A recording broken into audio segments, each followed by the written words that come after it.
मध्य रेल्वेची ठप्प पडलेली सेवा आता पूर्ववत झालेली आहे। सीएसएमटी ते ठाणे लोकल सेवा सकाळी जवळपास 6 ते 7 तास बंद होती।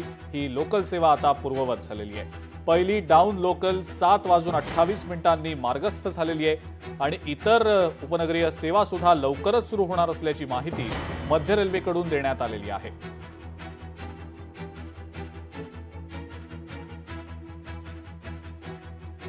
मध्य रेल्वेच्या लोकल सेवेला या कालच्या आणि आजच्या पावसाचा जबर फटका बसलेला होता।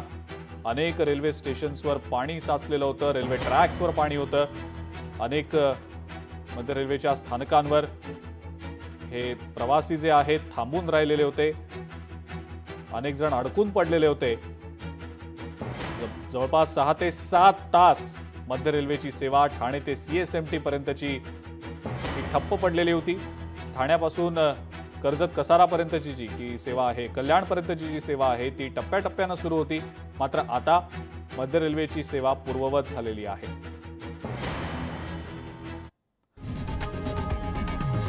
लोकशाही मराठी ऐका, पहा, जागरूक रहा।